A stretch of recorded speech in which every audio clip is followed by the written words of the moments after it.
네, 우리 기도하심으로 피우다 시작하겠습니다.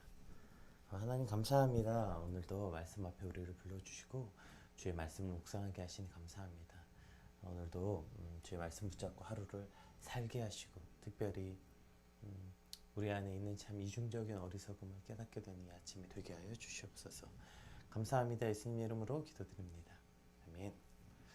네, 오늘 저희가 함께 살펴볼 말씀은 말라기 2장 17절에서 3장 6절까지 말씀 함께 살펴보겠습니다. 너희가 말로 여호와를 괴롭게 하고도 이르기를 우리가 어떻게 여호와를 괴롭게 해드렸나이까 하는도다. 이는 너희가 말하기를 모든 악을 행하는 자는 여호와의 눈에 좋게 보이며 그에게 기쁨이 된다 하며 또 말하기를 정의의 하나님이 어디 계시냐 함이니라. 만군의 여호와가 이르노라. 보라, 내가 내 사자를 보내리니 그가 내 앞서 길을 준비할 것이요 또 너희가 구하는 바 주가 갑자기 그의 성전에 임하시리니 곧 너희가 사모하는 바 언약의 사자가 임하실 것이라.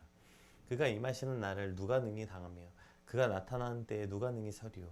그는 금을 연단하는 자의 불과 표백하는 자의 잿물과 같을 것이라. 그가 은을 연단하여 깨끗하게 하는 자 같이 앉아서 레위 자손을 깨끗하게 하되 금, 은같이 그들이 연단하리니 그들이 공의로운 제물을 나 여호와께 바칠 것이라. 그때 유다와 예루살렘의 봉헌물이 옛날 고대와 같이 나 여호와께 기쁨이 되려니와 내가 심판하러 너희에게 임할 것이라. 점치는 자에게와 가늠하는 자에게와 거짓 맹세하는 자에게와 품꾼의 삭게 대하여 억울하게 하며 과부와 고아를 압제하며 나그네를 억울하게 하며 나를 경외하지 아니하는 자들에게 속히 증언하리라. 만군의 여호와가 말하였느니라. 나 여호와는 변하지 아니하나니 그러므로 야곱의 자손들아 너희가 소멸되지 아니하느니라. 아멘. 네, 오늘 본문이 이제 그 네 번째 예언이 등장하죠. 그래서 이제 그들의 어떤 그 통혼에 관한 그 경고, 그 다음에 이제 공의로 심판하시는, 하나님의 공의를 의심하는 이스라엘을 향해 하나님께서 공의로 심판하실 것이다. 이것에 관한 예언인 것입니다. 이제 특별히 오늘 본문은 본문에서 이스라엘이 말하는 공의와 정의는 그 말라기보다 조금 앞선 시대에 활동했던 선지자, 뭐 학개나 여러 선지자 예언, 특별히 그 학개 선지자의 예언을 토대로 하는데요. 그러니까 선민들은 그날의 모든 나라가 진동하며 모든 나라의 보배가 예루살렘에 이르는 것을 목도하게 될 것이다. 이 학개 말씀에 이 기록된 이 말씀을 기대하고 있었던 거예요. 솔로몬 성전이 지어졌을 때 주변 당시에 모든 열방들이 먼 나라 스바 여방에게 이르기까지 그 이스라엘의 영광과 막 지혜가 충만해서 그거 보려고 막 열방에서 이스라엘에 나오는 장면을 우리가 상상하게 되죠. 그런데 학개 예언에 의하면 성전의 나중의 영광이 이전의 영광보다 클 것이다. 그러니까 이 학개 예언을 토대로 당시에 많은 유대인들은 이 메시아가 이 땅에 오시면 이러한 영광스러움, 솔로몬 시대 때도 이런 영광을 누렸는데 야, 그거보다 더한 영광이면 얼마나 대단하겠는가, 이런 것들을 고대하고 있었던 게 메시아 대망사상, 이런 메시아를 기대하고 있었던 것입니다.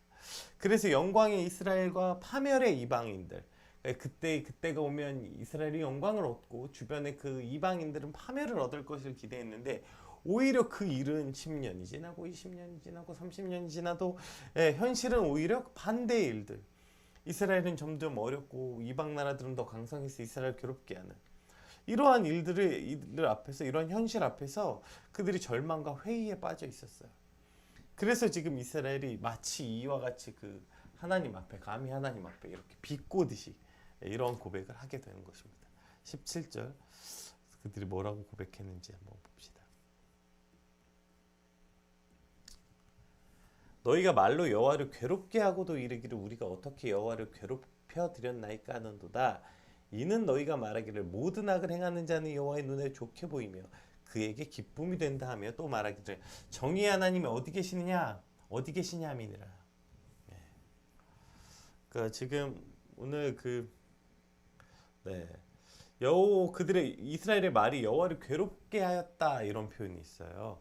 그렇게 하면서도 자신들이 언제 그랬냐, 이런 표현이 나오는데, 그러니까 하나님께서 오늘 우리의 말, 그러니까 물론 그것이 단순한 입에서 나오는 그 언어가, 입에서 나오는 언어뿐 아니라 뭐 우리가 표현하는 모든 커뮤니케이션의 방식을 포함하는 거겠죠. 그것이 말이라고 표현한다면 어쨌든 그것이 여호와를 괴롭게 할 만큼 우리의 말을 귀 기울이시고, 사실 저 말도 안 되는 얘기, 무슨 하나님이 악을 행하는 자를 기뻐하시 돼요. 말도 안 되는 소리 하는 그런 얘기들 지금 다 마음에 담아두고 듣고 계신다라는 표현인 거죠. 이제 아기를 키우다 보면 아기가 이제 막 말을 하기 시작하는 시기가 있잖아요. 뭐 말도 안 되는 소리예요. 뭐 문장, 문법 뭐 이런 거에 맞춰서 말하겠습니까? 아니면 그게 상황에 맞는 말이겠습니까? 뭐 내용이 맞는 말이겠어요? 그냥 뭐 그게 하나도 말도 안 되는 소리거든요. 근데 그 말 한마디가 너무 귀엽고 예뻐서 막 동영상 찍고 그거 돌려보고 막 이러잖아요. 그 말이 무슨 말인지도 모르면서. 또 반대로 그 아이가 뭐 사실 그렇게 의미를 가지고 한 말도 아니에요. 그런데 그냥 뭐 아기가 한 한마디 뭐 싫어 뭐 저리 가 이런 말 한마디에 또 상처받아서 서운해하고. 예, 이게 부모의 마음 아니겠어요? 왜 부모는 이런 걸까요? 그 아이가 별 의미 없이 하는 말 한마디에 그렇게 기뻐하고 또 그 말 한마디에 서운해하는 이유가 뭐예요? 만약에 다른 사람이 저런 말도 안 되는 소리를 쏟아내면 그냥 뭐 정신 나간 사람인가 보다, 말이 안 통한 사람인가 보다, 네네 하고 넘어가겠죠. 뭐 그것 때문에 상처받고 마음이 서운하겠어요? 근데 왜 이 아이의 한마디에 기뻐하고 마음이 상하냐면 내 아이를 사랑하고 그 아이에게 사랑받고 싶은 욕망이 있기 때문이죠. 내가 그 아이를 너무너무 사랑하고 그 아이도 나를 사랑했으면 좋겠는 그런 갈망이 있기 때문이에요. 오늘 이스라엘이 뭐라고 떠들든지 간에 그냥 헛소리네 이렇게 넘어가면 되고, 그리고 실제 헛소리기도 하고요. 그 말도 안 되는 소리에 그냥 그러면 되는데, 그리고 그냥 그래? 그럼 심판하면 되는데 지금 그 말이 여호와를 괴롭게 했다는 거예요. 지금 이 말도 안 되는 헛소리를 하고 있는 상황에서도 하나님께서는, 하나님의 마음은 그 말도 안 되는 헛소리를 귀 기울여 들으시고 그것 때문에 마음을 괴롭게 했다, 이러한 표현이 이 백성을 향한 하나님의 마음이 어떠한가를 우리가 보게 되는 거죠. 내 백성을 사랑하고 그 백성에게 사랑받고 싶은 마음에서 그 말도 안 되는 소리에도 하나님이 괴로워하셨다. 이 하나님의 마음을 우리가 오늘 볼 수 있게 되는 것입니다. 그리고 그 말도 안 되는 소리를 귀 기울이시고 그 말 한마디에 기뻐하고 괴로워하시는 그 하나님의 그 마음이 오늘 말씀 앞에 나온 저와 여러분을 향한 마음이신 것입니다. 자, 그럼 여호와를 괴롭게 했던 그 말이 뭐냐? 뭐라고 말해요? 우리가 어떻게 여호와를 괴롭게 해드렸나이까 하는, 그러니까 여호와를 괴롭게 했던 말이 뭔지 좀 이따 살펴보고, 자, 우리가 여호와를 어떻게 괴롭게 해드렸나이까? 우린 그런 적이 없습니다, 이렇게 말하는 거죠. 그리고 오히려 뭐라고 말해요? 이게 이제 여호와를 괴롭혔던 말이 뭐예요? 너희가 말하기를 모든 악을 행하는 자는 여호와의 눈에 좋게 보이며 그에게 기쁨이 된다. 정의 하나님이 어디 계시느냐? 이렇게 말했다는 거예요. 하나님께서 악한 일을 하는 사람을 더 좋게 보시고 그들이 기쁨이 된다. 그래서 세 번역에서 이렇게 표현되어 있어요. 주님께서는 악한 일을 하는 사람을 모두 좋게 보신다. 주님께서 오히려 그런 사람을 더 사랑하신다. 또 공의로 재판하는 하나님은 어디 계시는가? 이렇게 말한다는 거예요. 그냥 말도 안 되는 소리죠. 근데 그들이 이렇게 말하면서도 우리가 언제 여호와를 괴롭게 했느냐는 거예요. 저런 말을 하고 있으면서도 자기들이 지금 언제 여호와를 괴롭게 했냐는 거죠. 우리가 어떤 문제나 갈등이 있어서 어떤 사람과 대화를 할 때 굉장히 절망적인 상황을 맞이하는데, 어떨 때 그렇게 절망적인 상황을 맞이하냐면, 그러니까 우리가 어떤 사람하고 이제 문제나 갈등이 있어서 대화를 할 거 아니에요. 야, 이 문제는 이렇게 됐고 이런 문제에 대해서 네가 이렇게 말하면 내가 힘들다, 내가 마음이 괴롭다, 그렇게 말하면 내가 상처받는다, 그렇게 하지 않고 우리가 이 문제를 함께 좀 해결했으면 좋겠다, 이렇게 말할 때 그랬구나, 그랬겠구나, 이런 부분에서는 충분히 그럴 수 있었겠다, 미안하다, 너가 상처받았다면 미안하다, 어떤 이러한 그 상황에 대해서 인지하고 문제를 인식하고 그것에 대해서 함께 방법을 찾아야 이걸 해결할 수 있는데, 일단 문제의식을 안 하는 거예요. 그 말을 했더니 내가 언제 그랬냐는 거죠. 우리가 언제 하나님을 괴롭게 했냐, 내가 언제 널 괴롭게 했냐, 내가 언제 널 힘들게 했냐. 그러니까 자신의 문제에 대해서 전혀 돌아볼 생각이 없는 문제의식 자체를 갖는 것 자체를 두려워하고, 그래서 전혀 자신의 문제의식을 못하는 거예요. 그래서 무조건 상대방에게 그 모든 문제의 원인을 찾고, 환경에 대해서 그 문제의 원인을 찾을 때 절망감 느끼는 거 아닙니까? 이런 문제가 있고 이런 것 때문에 참 힘들다 말할 때 같이 그 문제를 문제인식을 갖고 그 문제에 대해서 해결할 방법을 서로 나눠야 되는데, 그게 왜 문제인데? 그거 아닌데? 그거 상처 아닌데? 난 그런 적 없는데? 지금 이런 식의 대화가 정말 절망적인 거 아니에요? 뭐 대화를 이어갈 방법이 있어요? 말도 안 되는 소리 하면서 내가 뭐가 문제냐, 네가 문제지, 전혀 자기 자신에 대해서는 돌아볼 생각이 없는 거. 이게 참 절망적인 거예요. 여러분, 우리가 어떤 사람이 실수 안 하겠어요? 어떤 사람이 모든 면에서 그렇게 정의로울 수 있겠어요? 그럴 수 없어요. 우리는 모두 실수하고 모두 정의롭지 못하고 모두 죄를 갖고 살아간다고요. 그렇기 때문에 누군가 상처 주기도 하고 죄를 범하기도 하고 실수를 하기도 합니다. 그런 상황에서 그 문제에 대해서 지적이 하게 되면 그럼 그것에 대해서 돌아보고 사과하고 돌이키고 이것이 아주 당연한 반응 아닙니까?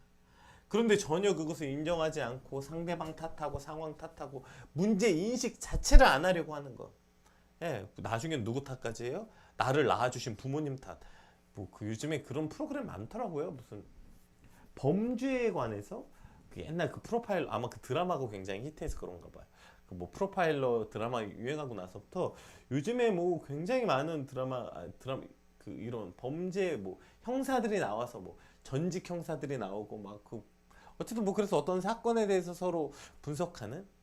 근데 거기 보면 그 실제 죄인들이 그 제작진들에게 편지를 보낸 내용이 종종 나와요. 그럼 정말 기가 막힙니다. 그렇게 연쇄살인범 이런 사람들이요 전혀 사과하지 않아요. 그 모든 문제가 세상 탓, 뭐 그렇게 자기가 그렇게 하는 그 사람 탓. 예, 그러면 거기 없으면 됐잖아. 뭐 이런 식이에요. 게다가 심지어 자식을 낳아주신 부모님 탓. 그러니까 이것이 절망적인 거예요. 이것이 개선의 방안이 없는 거예요. 회개하고 돌이킬 방법이 없는 거예요. 그것 때문에 지금 이스라엘이 여기까지 온 거 아니에요? 하나님 수없이 경고했죠. 수많은 선지자들을 보냈고 그러면 안 된다. 그러면 안 된다. 너희가 돌이켜야 된다. 이방신을 섬기면 안 된다. 너희가 그렇게 행하면 안 된다. 수없이 말했잖아요. 근데 뭐라고 말해요? 뭐 우리가 뭘 잘못했냐는 거예요. 잘못은 하나님이 했지. 네. 잘못은 하나님이 했지. 우리가 뭘 잘못했냐. 지금 이러한 태도. 네, 이것이 참 이스라엘의 지금 현재 상황인 것이죠. 그러니까 지금 이 상황 자체를 인정하지 않고 뭘 잘못했는데 우리가 언제 그랬는데 언제 하나님을 괴롭게 드렸는데 이러한 태도가 참으로 절망적인 상황인 것 같아요. 오늘 우리는 하나님 앞에 어떤 태도를 가지고 있나? 그러니까 내가 뭘 잘못했는데 내가 뭐 이런 식의 태도가 정말 뒤가 없는 그 앞으로 나아갈 수 없는 절망적인 태도인 거예요. 오늘 혹 내 안에도 이러한 태도로 누군가를 대하고 있다면 특히 하나님 앞에서 하나님 뭐 제가 뭐예요? 제가 최선을 다했는데 뭐요? 이럴 수 있죠. 이러한 태도가 정말 우리 상황에서 가장 절망적인 순간 하나님의 음성 앞에 그 음성을 듣고 그것이 아프거나 고통스러운 일일지라도 그렇군요. 하나님 그렇습니다. 이것이 나의 죄고 나의 실수입니다. 인정하고 하나님 도와주세요라고 나아갈 때 오늘 우리는 하나님께 나아가는 하나님의 백성으로 살 수 있게 되는 것입니다. 자, 이렇게 정의가 어딨냐고 묻는 이 백성에게 하나님이 이렇게 말씀하세요. 우리 1절만 먼저. 1절은 조금 다른 내용이라서 1절만 먼저 살펴볼게요. 만군의 여호와가 이르노라 보라 내가 내 사자를 보내리니 그가 내 앞에서 길을 준비할 것이요 또 너희가 구하는 바 주가 갑자기 그의 성전에 임하시리니 곧 너희가 사모하는 바 언약의 사자가 임하실 것이나. 저는 1절에 이제 여러 특이점이 있죠. 그래서 뭐예요? 자, 내가 내 사자를 보낼 것이라고 말해요. 그래서 그가 내 앞에 행할 것이다. 자, 나라고 표현해요. 여기서 말하는 나는 하나님이죠. 그런데 보세요. 갑자기 그 내가 누구와 동일시되냐면 너희가 구하는 바 주가 갑자기 주가 나와요. 그리고 너희가 사모하는 바 언약의 사자가 임하실 것이라 이렇게 표현되어 있어요. 그러니까 지금 여기서 말하는 나와 언약의 사자가 동일시되고 있죠. 그러니까 언약의 사자가 자신과 동일시되는 이 언약의 사자는 곧 누구예요? 나는 제1 위의 하나님. 그리고 여기서 말하는 언약의 사자는 제2 위의 하나님이신 성육신하신 예수 그리스도를 말씀하고 있죠. 그러면 오케이, 이 성육신하신 예수 그리스도, 언약의 사자가 성육신하신 그리스도면 그 전에 이 성육신하신 그리스도를 예비하는 자, 우리가 잘 아는 것처럼 세례 요한에 관해서 이야기하고 있습니다. 자, 어쨌든 그래서 그 메시아 너희가 그렇게 기다리고 대망했던 오케이, 그 메시아가 이제 임할 거다. 자, 그 임하면 어떤 일이 벌어지는지 볼게요. 2절부터 5절까지 한번 읽어볼게요. 그가 임하시는 날을 누가 능히 당하며 그가 나타난 때를 누가 능히 성이려요. 그는 금을 연단하는 자의 불과 표백하는 자의 잿물과 같을 것이라. 그가 은을 연단하여 깨끗하게 하는 자 같이 앉아서 레위 자손을 깨끗하게 하되 금, 은 같이 그들이 연단하리니 그들이 공의로운 제물을 나 여호와께 바칠 것이라. 그때 유다와 예루살렘의 봉헌물이 옛날 고대와 같이 나 여호와께 기쁨 되려 하냐. 자, 지금 여기 두 가지 내용이 나왔죠. 그분이 오셔서 금을 연단함 같이 이들을 연단하고 심판하여서 결국에는 어쨌든 레위인들이 이런 회복된, 그러니까 여기서 제물을 드렸다는 건 이제 예배를 뜻한, 어쨌든 이와 같은 회복된 예배를 드릴 수 있겠다. 뭐 이거 굉장히 희망적인데, 어쨌든 그 앞에 내용과 있다 연결해 볼게요. 자, 5절 볼게요. 내가 심판하러 너희에게 임할 것이요 점치는 자와 같이 가늠한 자에게, 점치는 자에게와 가늠한 자에게와 거친 맹세한 자에게와 품꾼의 삭세 대하여 억울하게 하며 과부와 고아를 압제하며 나그네를 억울하게 하며 나를 경외하지 아니한 자들에게 속히 증언하리라. 나 왕군의 여호와가 말했느니라. 자, 이 누구예요 이거 지금? 왜 이런 표현이 나와요? 이게 당시 그들에게 만연해 있던 일이었기 때문이에요. 점치는 자, 간음하는 자, 거짓 맹세하는 자, 품꾼의 삭을 그냥 띄어먹고 과부와 고아를 돌보지 아니하고 나그네를 억울하고 여호와를 경외하지 않는 것, 지금 이게 이스라엘의 모습이었다고요. 저들은 정작 이런 삶을 살고 있으면서 지금 뭐라고 말해요? 정의가 어디 있냐는 거예요. 정의가. 자, 우리가 여기서 아주 중요한 한 가지를 기억할 수 있게 돼야 됩니다.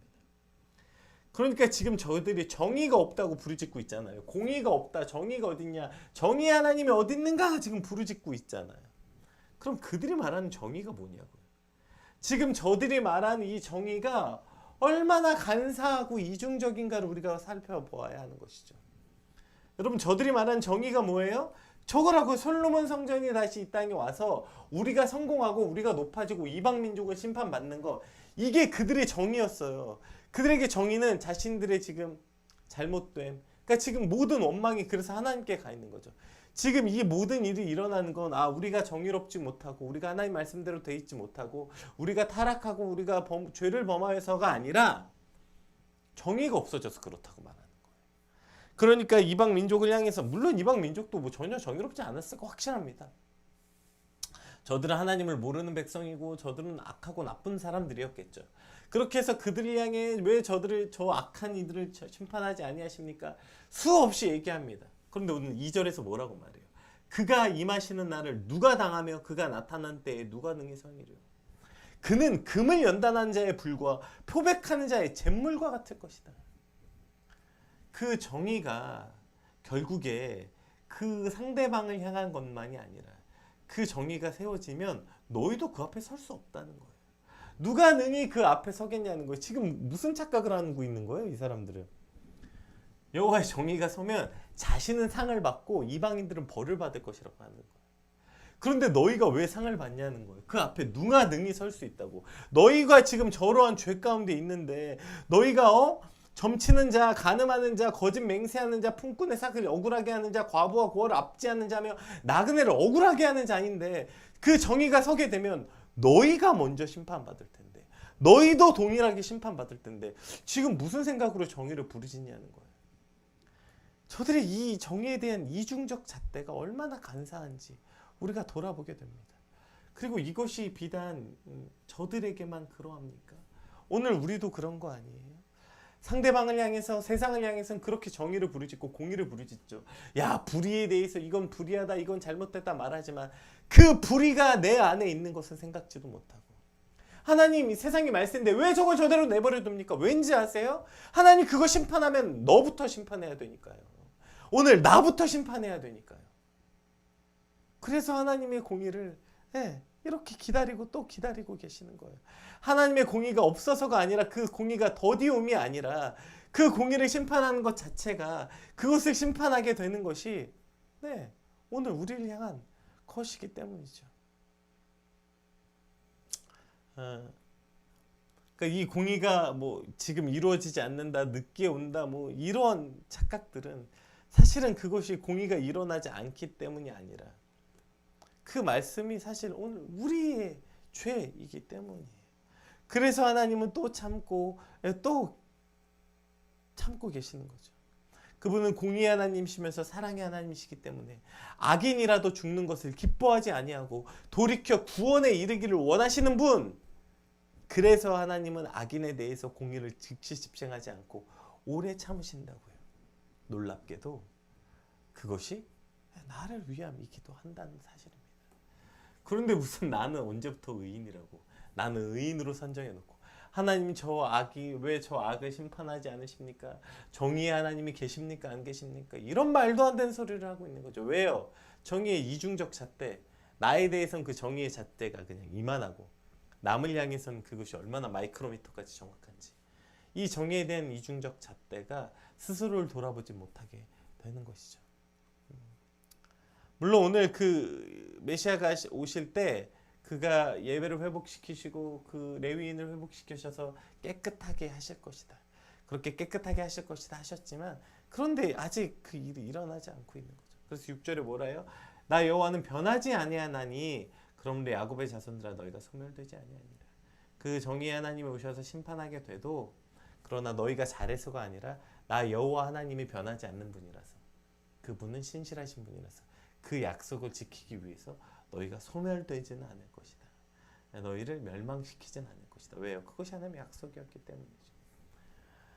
어쨌든 하나님은 이렇게 신실하고 변하지 아니하시는 분, 그러나 그 앞에 참으로 이중적인 잣대로 정의를 바라보고 있는 오늘 우리의 모습이 너무 대조적으로 보이고 있는 것입니다. 왜 이런 이중적 잣대가 있습니까? 결국엔 이거죠. 우리 스스로를 돌아보지 못하기 때문입니다. 문제인식을 하지 못하고 있기 때문입니다. 자꾸 내가 뭔지도, 내 상태가 어떠한지, 내 문제가 뭔지는 돌아보지도 못하고 지금 온갖 세상 탓만 하고 온갖 하나님 탓만 하고 온갖 주변 탓만 하고 있는 거 아니에요. 여러분 지금 이 백성이 이러한 그 고통 가운데 있는 건 하나님이 안 계셔서도 아니고 정의가 없어져서도 아니고 그들이 하나님을 떠나 범죄했기 때문이라고. 그런데 지금 가장 문제의 근원인 이것은 지금 문제인식도 하지 못하고, 이 가장 핵심, 문제 핵심에는 다가서지도 못하고 그냥 주변 것만 그냥 드립다 원망하고 파고 있는 이 어리석은 모습을 발견하게 됩니다. 그리고 이런 모습은 특별히 여유 없고 굉장히 바쁘게 돌아갈 때 이런 일이 일어나는 것 같아요. 오늘 말씀 앞에 저부터 그런 생각하게 돼요.